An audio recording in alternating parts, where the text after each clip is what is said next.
ఇటీవల గత 2, 3 రోజులుగా దేశవ్యాప్తంగా చర్చనీయాంశంగా మారింది.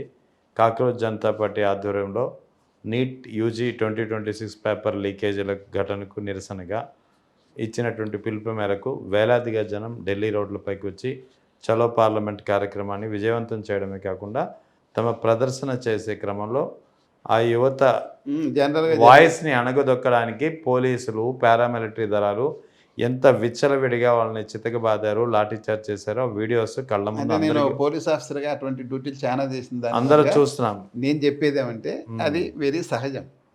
నువ్వు వదిలేస్తే వాళ్ళు పార్లమెంట్లో దూరితే ఎక్కడ ఉంటుంది? ల్యాండ్ ఆర్డర్ లేదంటారు.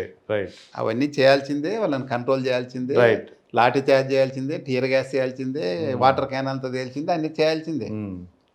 నేను చెప్పేది ఏమంటే దీంట్లో బ్రాడ్గా చాలా మంది అనుకుంటున్నారు ఇది బీజేపీకి వ్యతిరేకంగా ఉండి వచ్చిందని కాదు. అసలు ఈ కాక్రోచ్ జనతా పార్టీ ఎలా పుట్టింది? చీఫ్ జస్టిస్ సూర్యకాంత్ గారు చేసిన ఒక వ్యాఖ్యలు ఆ వ్యాఖ్యల మీదనే అతను రియాక్ట్ అయిపోయి అంటే పని పాట లేకుండా ఉన్నారా నిరుద్యోగులంతా ఇంత చదువుకొని అసలు మీరు కల్పించాలి కదా, మీ సిస్టంలో లోపం పెట్టుకొని మమ్మల్ని కాక్రోచులు అంటారేముంది?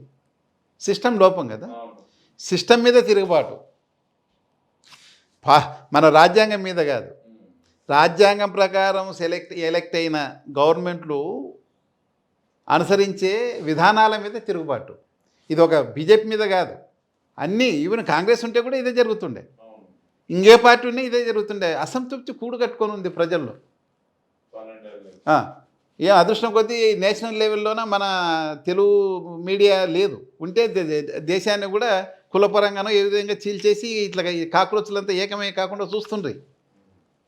నేషనల్ మీడియాలో మన తెలుగు అంతా లేదు. తెలుగు మీడియా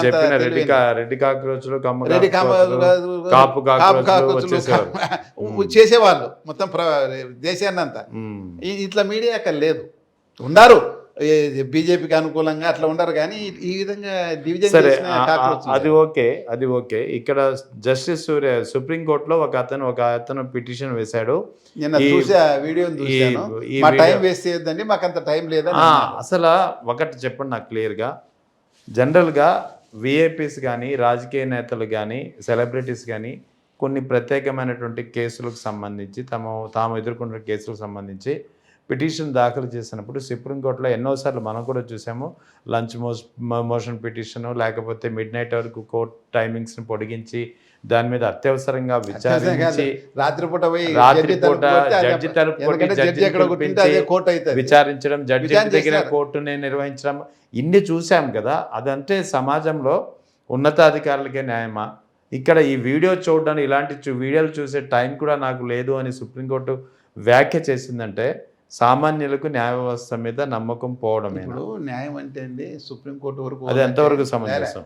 నీకు ఒక్కసారి ఒక సిట్టింగ్కి 5 లక్షలు, 6 లక్షలు, 10 లక్షలు తీసుకుంటారు అడ్వకేట్, లాయర్లు. అవును, లాయర్లు. అసలు నువ్వు నేను పోగలమా?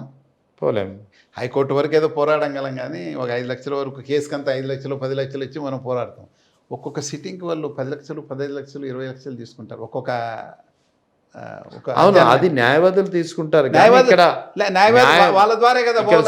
ఇక్కడ సుప్రీంకోర్టుగా ఇలాంటి వ్యాఖ్యలు ఎలా చేస్తారు? అప్పుడు సుప్రీంకోర్టు అనేది ఎట్లా ఆయన అట్లా వ్యాఖ్యానించాడంటే అది మరి మనం తప్పని చెప్పలేము, ఒప్పని చెప్పలేము. ఎందుకంటే కంటెంప్ట్ ఆఫ్ కోర్టు వస్తుందేమో మనకు తెలియదు. నెంబర్ 2, రెండోది ఏమంటే డెమోక్రసీలోన ఏ సమస్యనైనా అడ్రస్ చేయాలి కదా. ముందు అడ్రస్ చేయకోకుంటేనే అది ఈ విధంగా తయారవుతుంది. అవును, నీకు డెమోక్రసీలోనో ఒక సమస్య నీకు వచ్చినప్పుడు నువ్వు అడ్రస్ చేయాల. వాళ్ళు అడుగుతున్నారు ధర్మేంద్ర ప్రధాన్ని రాజీనామా ఏం చేస్తే ఏం పోతుంది? ఇంకా మంచి హోమ్ మినిస్ట్రీ ఆయనకి ఎవరొద్దంటారు? అంతే కదా, నువ్వు శాఖ మార్చే ఎవరొద్దన్నారు చెయ్యి. వాళ్ళు అడుగుతుండేది ఏమి, నీట్ అనేది కొన్ని లక్షల మంది రాసిన 22 లక్షల మంది సార్, 22 లక్షల మంది ఎగ్జామ్ రాసి చాలా మంది బాగా రాసిన వాళ్ళు అది పోతే వాళ్ళు సూసైడ్. ఎందుకంటే చాలా ప్రెజర్ ఉంటుందండి. ప్రతి ఒక్కడు నా కొడుకు డాక్టర్, నా కూతురు డాక్టర్ కావాలని చెప్పింటారు వాళ్ళు. చాలా ప్రెజర్ ఉంటుంది. తెలుసు, మా పిల్లలు కూడా, మా అమ్మాయి రాసింది, మీ అమ్మాయి రాసింది, మా పిల్లలు అయిపోయి వాళ్ళు వాళ్ళు ఎంత స్ట్రెస్ తీసుకుంటారో మనకు తెలుసు. అందుకోసం వాళ్ళు కడుపు మండి ఏమి ఇది కంటిన్యూగా ఏ విధంగా అవుతుంది, ఇది నీట్ అనేది ఈ విధంగా ఎలా అవుతుంది అతన్ని అంటే వాళ్ళ ఉద్దేశం అతను రాజీనామా చేస్తే నెక్స్ట్ వచ్చినోడు ఇంకా జాగ్రత్తగా తీసుకుంటారని, దాని మీద సమగ్ర విచారణ జరిపి ఎవడు బాధ్యత వాని మీద తీసుకుంటారని, కనీసం నెక్స్ట్ టైం కాదని. కదా. ఏమైంది, నువ్వు ఎందుకు అడ్రస్ చేయడంలే గవర్నమెంట్? దీనికి ఒక మంచి ఉదాహరణ చెప్తా అండి నేను, అంటే నా అనుభవంలో జరిగింది, మన ఆంధ్రప్రదేశ్లోనే జరిగింది. ఏబి వెంకటేశ్వర సారు చెప్పింది ఇది. ఆయన డిఐజీగా ట్రాన్స్ఫర్ అయిపోయిన రోజు చాలామంది డిఎస్పి స్థాయి అధికారులను పిలిచారు ఫేర్వెల్ పార్టీకి. లంచ్ డిన్నర్ ఉండింది ఆ రోజు. పులివెందుల సేయగా నేను కూడా పోయినా. అప్పటికి రాజశేఖర రెడ్డి గారు, అరవిందరావు గారు డీజీ, నక్సలైట్లను చర్చలకు పిలిచారు. ఇంకా మొదలైనాయి ఇప్పుడు. ఆ నక్సలైట్లంతా తుపాకులు తీసుకొని ఊర్లోకి వచ్చి రోడ్ల మీద వచ్చేసి హంగామా తీస్తున్నారు. చర్చలకు ఇక్కడే మరిచెన్నారెడ్డి మానవాళ్ళ ఇక్కడ జరుగుతూ ఉన్నాయి. అప్పుడు చాలా విమర్శ ఉంది. ఆ ఫేర్వెల్ పార్టీలో ఏబి వెంకటేశ్వరరావుకి ఎవరో చెప్తే సార్ అన్నారు, చూడు, డెమోక్రసీలో ఈ ప్రాసెస్లో ఏ సమస్యను కూడా అడ్రస్ చేయకుండా వదలకూడదు. ఈరోజు చర్చలకు పిలిచడం అనేది చాలా కరెక్ట్ కాన్సెప్ట్ ఇది. ఎందుకంటే ఇప్పటి వరకు గవర్నమెంట్ తుపాకీతోనే ఇస్తున్నాం, అది కాదు కదా. డెమోక్రసీలో ఉన్న చర్చలకు పిలిచాలి, వాడి బాధ ఏదో తెలుసుకోవాలి కదా. అవును, కరెక్ట్ చేస్తున్నారు రాజశేఖర రెడ్డి గారని ఆ రోజు ఏబి వెంకటేశ్వరరావు గారు సార్ ఆ ఫేర్వెల్ మీటింగ్లో చెప్పారు. నాకు బాగా గుర్తుంది అది. ఇంకా ఓకే, నిజమే కదా. ఆయన చర్చలకు పిలిచారు. 2 yearsలో నక్సలిజమే లేకుండా అయిపోయింది అప్పుడే ఉమ్మడి ఆంధ్రప్రదేశ్లో. మళ్ళీ తర్వాత రాలేదు, తిరిగి రాలేదు. 2 సంవత్సరాలు మొత్తం క్లీన్ చేసాం, క్లీన్ అయిపోయింది. క్లీన్ అయ్యారా, వాళ్ళంతా వెళ్ళిపోయారు. ఈరోజు అమిత్ షా గారు దేశంలో నక్సలిజం లేదు, కంప్లీట్ అయిపోయిందని చెప్పగలుగుతున్నాడంటే కారణం రాజశేఖర రెడ్డి గారు. పక్క ఆ సమస్యను ఏ విధంగా అడ్రస్ చేసిన తర్వాతనే పోయింది. చర్చలకు పిలిచాడు, నీవేం కావాలో చెప్పు, మేము చేస్తామన్నాడు. వాళ్ళ దగ్గర ఏముంది అసలు?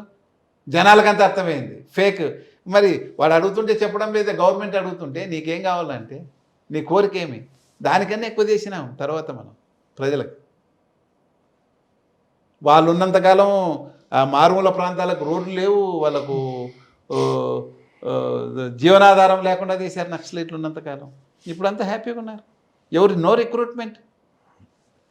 ప్రతి ఒక్కరి జోలు కనీసం అంటే 500 ఉన్నాయి రాజశేఖర్ గారు ఉన్నప్పటికీ. కాబట్టి డెమోక్రసీలో ప్రతి సమస్యను కూడా అడ్రస్ చేయకుండా వదలకూడదు. సమస్య వస్తే అడ్రస్ చేయాలి.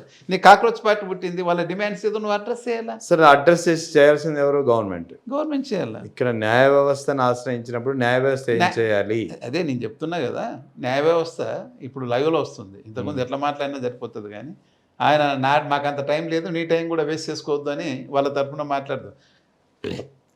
డెమోక్రసీలో అందరూ విక్టిమ్స్ ఉంటారు, అందరూ కరెక్టే చేస్తున్నారు. ఎట్లా స్టూడెంట్స్ అంతా కొట్టేస్తున్నారండి, మీరు ఇంటర్ఫియర్ కావాలండి. సరే, నువ్వు వినాలి కదా. నాకు దాని మీద చాలా విమర్శ వచ్చింది. విన్న తర్వాత నువ్వేం మాట్లాడదు. లేదు, నీ టైం కూడా వేస్ట్ చేసుకోవద్దు అని చెప్పి ముందే కట్ చేయడం అంటే అక్కడ అంటే నీ టైం కూడా వేస్ట్ చేసుకోవద్దు అంటే ఇంకా ప్రజలు ఎవరు, కామన్ పబ్లిక్ కానీ లేకపోతే ఎవరు వాళ్ళ తరఫున ఎవరు మాట్లాడకూడదు.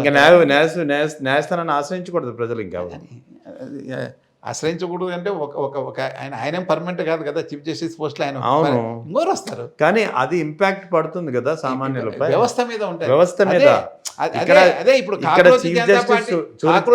చీఫ్ జస్టిస్ సూర్యకాంత్ ఇవాళ ఉంటారు, రేపు రిటైర్ అవుతారు, వెళ్ళిపోతారు. ఇది అతని పాత్ర అంతవరకే. కానీ ఆ న్యాయ వ్యవస్థ జనాలు ఏం చూస్తారు? సుప్రీంకోర్టును చూస్తారు అక్కడ.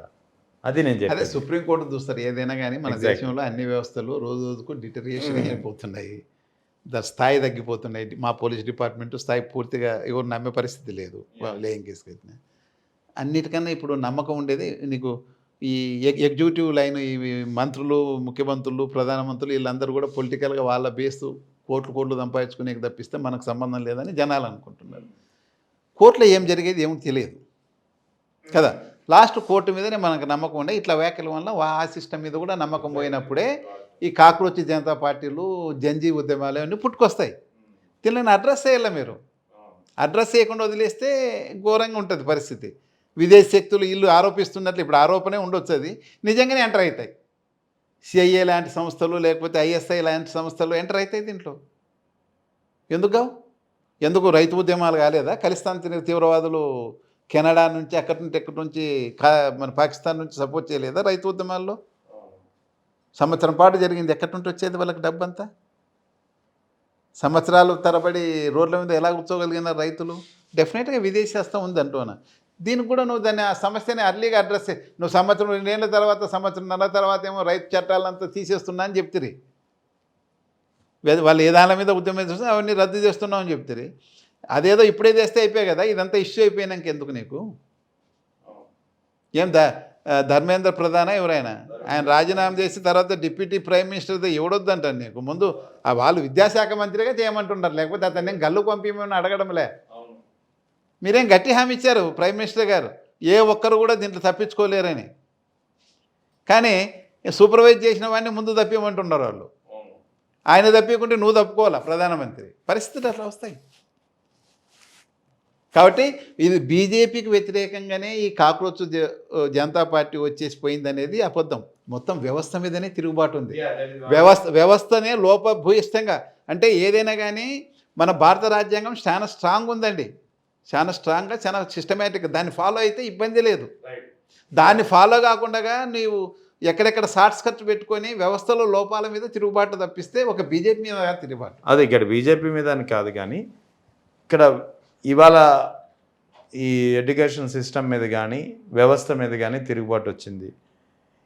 తర్వాత అటు పంజాబ్ హర్యానా రైతాంగం యుఎస్ ఇండియా ట్రేడ్ ఏదైతే ప్రతిపాదన దశలో ఉందో దాన్ని రద్దు చేయాలని కోరుతూ వాళ్ళు కూడా రోడ్డు మీదకి వస్తున్నారు.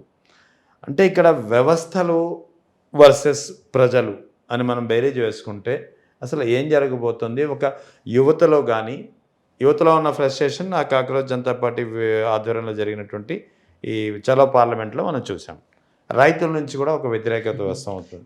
అంటే ఇది రాను రాను ఎలాంటి పరిణామాలకు మారనున్నాయి చూడండి. దీంట్లో నేను అసలు మన దేశం అనేది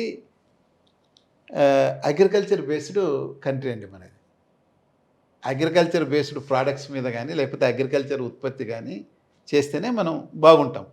ఇప్పుడు ఇన్ని నూనె ఎందుకు ఇంత దిగుమతి చేసుకుంటున్నాం, ఇంతకుముందు ఎందుకు తీసుకోలే? అవును, మీరు నూనె తినేది మానేయమని అంటున్నారు. ఆయిల్ దిగుమతి చేసుకుంటున్నాం, షుగర్ ఇంపోర్ట్ చేసుకుంటున్నాం. ఎందుకు వచ్చింది ఆ పరిస్థితి? అనంతపురం జిల్లా మొత్తం ఒక సెంటు కూడా ఖాళీ కాకుండా వేరుశెనగ ఇత్తనం వేసేవాళ్ళండి. అవును, తెలుసు. కర్నూలు జిల్లా కూడా అంతే, వెస్టర్న్ పార్ట్స్ అన్ని వేరుశెనగ. సమ్మర్ క్రాప్ మొత్తం చిత్తూరు జిల్లా, కాళహస్తి, ఇదంతా కడప జిల్లాలో కొంత పెద్ద మెజార్టీ ప్రాంతం అంతా వేరుశెనగ వేసేవాళ్ళు. నూనె గింజలు బ్రహ్మాండంగా పండించేవాళ్ళు. ఎందుకు పండియడంలే? ఇప్పుడు ఎవరినన్నా అడుగు, కూలోళ్ళు లేరు. ఎందుకు కూలోళ్ళు లేరు? ఎవడన్నా దూరం నుంచి బ్రాడ్గా ఆలోచన చేస్తే మరి పనికి ఆహార పథకం ఎందుకు పెట్టినారు? కరువు పని అంటారు దాన్ని మా ఊర్లలో. అదెందుకు పెట్టినారు? మీరేమో కూలోళ్ళు లేరని వ్యవసాయం అనుకుంటున్నారు. మరి ఆడ కరువు పని ఎందుకుంది? మనకి కూలీ చూపించేవాడు లేక కదా కరువు పని ఇచ్చినారని. ఎంత ఆత్మవంచన అండి గవర్నమెంట్ ఇది. అసలు ఆ కరువు పని ఉదయం 6 గంటలకు పోతారు, 8 గంటలకు ఇంటికి వస్తారు. లాస్ట్ ఇయర్ చేసిన పని మళ్ళీ చేస్తూ ఉంటారు. ఏంటి ఎవరికి పనికి వచ్చేది కదండి. మాది ఒక పీతురు వంక అని ఉంటుంది మా ఊర్లో, వంక, చిన్న వంక. ఆ వంకలో మట్టి అంతా ఈ సంవత్సరం ఎత్తేస్తారు. మళ్ళీ ఎండాకాలం అవంతా పసులు తిరిగి మళ్ళీ ఇసుక మళ్ళీ లోపలికి వస్తుంది. మళ్ళీ నెక్స్ట్ ఇయర్ అదే పని. మాకు రైతు కూలోళ్ళు కావాలంటే దొరకడం లేదు. వ్యవసాయం మానేసుకున్నారు. వేరుశెనగ పండియడంలో ఎవరు? ఈ లేబర్ ప్రాబ్లం నుంచే. ఇప్పుడు కింటం 8,000 చిల్లర ఉందండి. 10,000 కూడా అవుతుంది వర్షం పడితే, ఇత్తనాలు కావాల్సి వస్తే. పండిస్తుంటే అది వాటర్ ఉండి వేసుకోమంటే కూడా ఎవరు వేయడం లేదు. ఎందుకంటే లేబర్ ప్రాబ్లం. అదే లేబర్ ఓరియంటేషన్తో రైతుల ఇష్యూ, ఇండో-యుఎస్ ట్రేడ్ గురించి అదే చెప్తున్నా నేను. నీకు అసలు ఇక్కడ పంట పండించేకే వీలు కాకుండా నువ్వు రకరకాల పద్ధతులు చేస్తున్నావు. మేము చిన్న కమతాలు, పెద్ద మిషనరీతో పని చేయలేము. ఒక ట్రాక్టరే పెద్ద మిషనరీ మాకు. ఇంకా మిగతాదంతా లేబర్ మీదనే డిపెండ్ కావాలా. నువ్వు లేబర్నేమో అట్లా చేస్తున్నావు. గిట్టుబాటు ధరలు లేవు మాకు. ఎందుకంటే ఖచ్చితంగా మనం ఇప్పుడు పెట్టే పెట్టుబడులకు లేకపోతే ఫర్టిలైజర్ కాస్ట్కి ఇవన్నీ పండించిన పంటకు గిట్టుబాటు ఉండదు, నష్టం వస్తుంది. అసలు నీకు ప్యాడీకి అదృష్టం కొద్దీ అన్ని మిషనరీస్ వచ్చాయి కాబట్టి కనీసం ప్యాడీ పండించుకోగలుగుతున్నాం గోదావరి, కృష్ణా డెల్టాలో. లేకపోతే అది కూడా పండించలేదు, క్రాప్ హాలిడే ఇవ్వాల్సి వస్తుంది.